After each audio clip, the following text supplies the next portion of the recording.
Hello friends, good evening. तो आइए देखते हैं ग्रुप डी का, रेलवे ग्रुप डी का PYQ क्वेश्चन। दो उम्मीदवार के बीच हुए एक चुनाव में दिनेश को कुल वोटों के 40.5% वोट मिले और वह 3150 वोट से सुरेश से हार गया।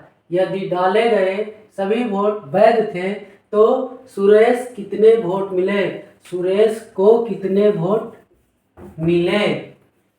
मानेंगे कि वोट था कितना? वोट बराबर 100%। दिनेश को कितना मिला है? दिनेश को मिला है 40.5%। तो बाकी सुरेश को मिला, तो सुरेश को कितना मिला है? सुरेश को मिला 100 में से 40.5 घटा देंगे तो बचेगा 0.5, 9, 3, 53.5। अब बोल रहा है क्या कि जो 3150 वोटों से हार गया।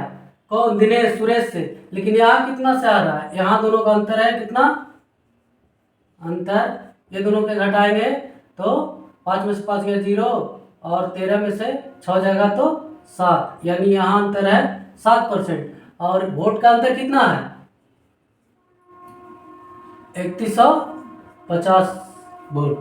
1% निकाल देंगे, 1% बराबर हो जाएगा 3150/7। इसको 7 से काट देंगे, 7 को 28 बचेगा 3, 5, 7, 5, 35।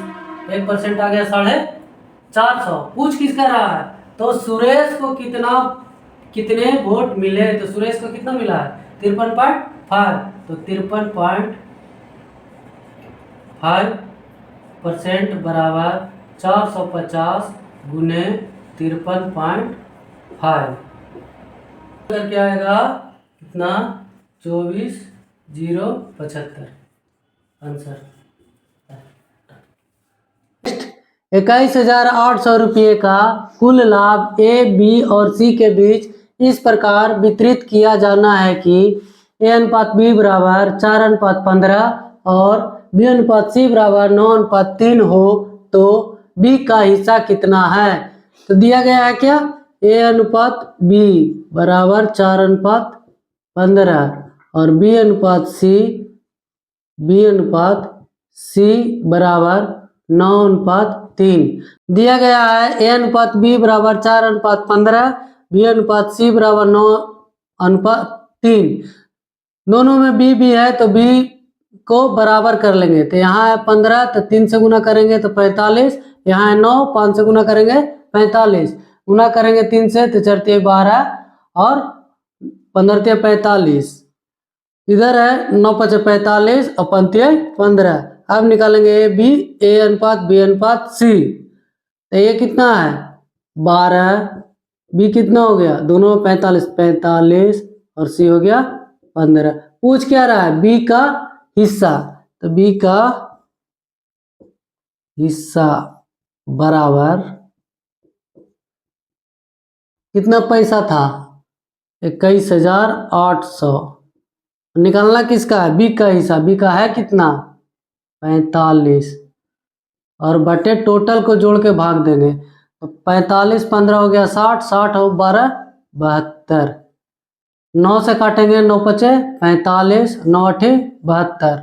8 से इसको काटेंगे तो कट जाएगा 8 × 2 = 16 बचेगा 5, 8, 8 6, 8 7 = 56 बचेगा 2 0, 8 2 = 16 बचेगा 4 0, 8 5 = 40। 27 25 में 5 से गुना कर देंगे। 5 5 = 25, 5 2 = 10 और 2 12, 7 5 = 35 और 1 36 और 5 2 = 10 3 13, यानी 13,625 रुपया आंसर। एक खिलाड़ी का 6 पारियों में औसत स्कोर 90 रन है। 7वीं पारी में उसने 157 रन बनाए। उसके औसत स्कोर में कितने रन की वृद्धि हुई? तो 6 पारी का औसत स्कोर कितना था? 90। तो 6 पारी का कुल रन कितना हो जाएगा? कुल रन हो जाएगा रन बराबर 90 × 6 यानी 540। 7वें पारी सातवें पारी का कुल रन कितना हो जाएगा, पहले से 640 था और सातवें पारी में बनाया कितना 157, तो 157 जोड़ देंगे, जोड़ेंगे तो आ जाएगा 7 5 4 9 5 1 6। अब औसत स्कोर पूछ रहा है सातवें पारी के बाद, औसत स्कोर में कितने रन की वृद्धि हुई। अब सातवें पारी का औसत कितना हो जाएगा, औसत बराबर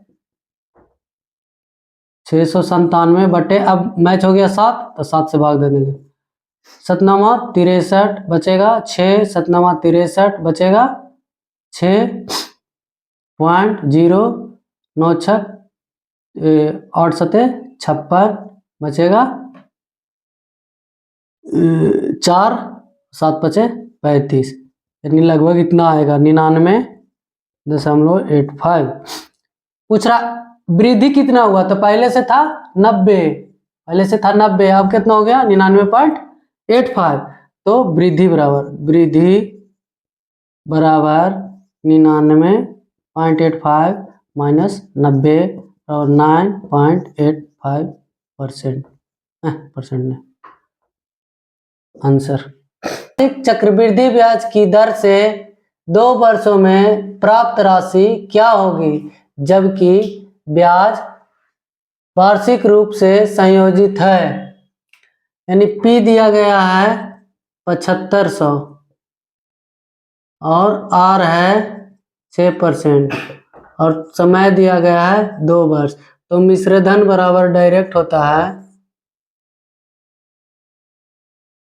मिश्र धन बराबर P × 1 + R/100 whole to the power T।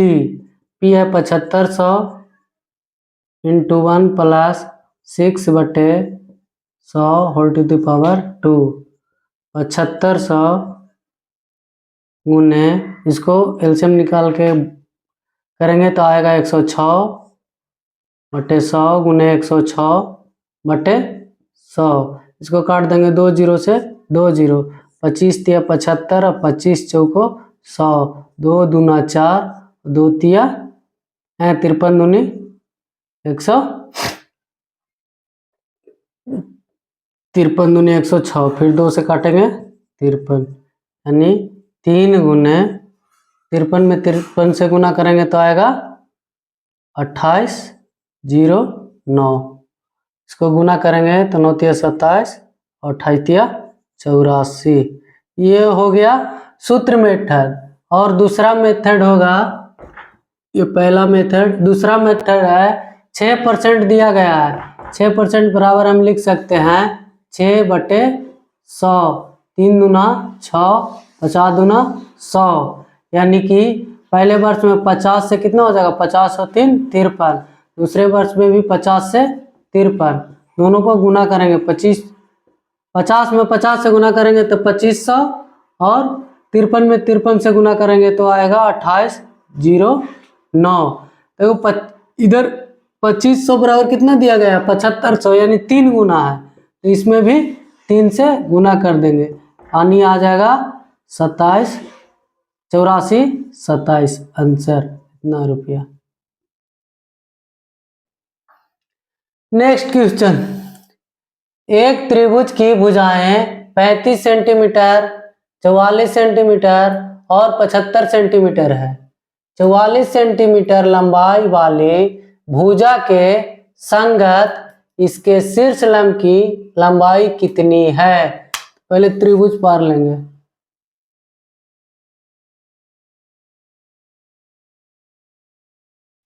एक हो गया 35 सेंटीमीटर, ये हो गया 44 सेंटीमीटर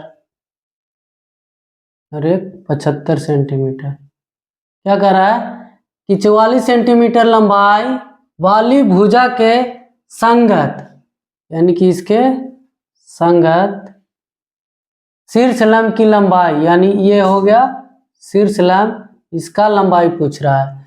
तो पहले हम ये त्रिभुज का क्षेत्रफल निकाल लेंगे, यानी कैसे निकलेगा, तीनों का भुजा अलग अलग है, तो मान लेंगे A बराबर है 35 सेंटीमीटर, B बराबर है 44 सेंटीमीटर और C बराबर है 75 सेंटीमीटर। तो S निकालेंगे, S बराबर होता है A + B plus C by 2 यानी 35 प्लस 44 प्लस 75 बटे 2। जोड़ेंगे 5 5 10 4 14 के 4 हाथ में रहा 1 7 4 11 और 3 14 1 15 बटे 2 भाग देंगे तो आ जाएगा 77। अब त्रिभुज का क्षेत्रफल बराबर होता है, क्षेत्रफल बराबर under root S into S minus A into S minus B into S minus C यानी 77 और डायरेक्ट घटा देंगे। 77 में से 35 घटाएंगे तो कितना बचेगा 7 4 3 7 इंटू यहाँ बचेगा 44 घटाएंगे तो 3 3 33 इंटू 75 घटाएंगे तो 2। अब इसको गुणनखंड कर लेंगे 11 गुने 7 इंटू 2 गुने 3 6 7 42 गुने 3 गुने 11 गुने 2। हम निकाल देंगे 2 से 1 2 11 1 11 2 7 1 7 2 2 1 2 2 3 1 3 3 दूनी 6 6 7 42 42 में 11 से गुना करेंगे तो 462 सेंटीमीटर स्क्वायर। अब एक और सूत्र होता है त्रिभुज का क्षेत्रफल बराबर 1/2 आधार गुने ऊंचाई। इसमें आधार मानेंगे 44। क्या कह रहा है कि 44 सेंटीमीटर लंबाई वाली भुजा के, तो इसको 44 मानेंगे आधार। तो ये क्षेत्रफल बराबर कितना आ गया है 462 बराबर 1/2 आधार है 44 और ऊंचाई हमको निकालना है बाई दूनी 44 या h बराबर हो जाएगा 462 बटे 22। ये हो गया बाई दूनी 44 और 2 बचेगा 22 से कम 22 यानी ऊंचाई आ गया 21 सेंटीमीटर।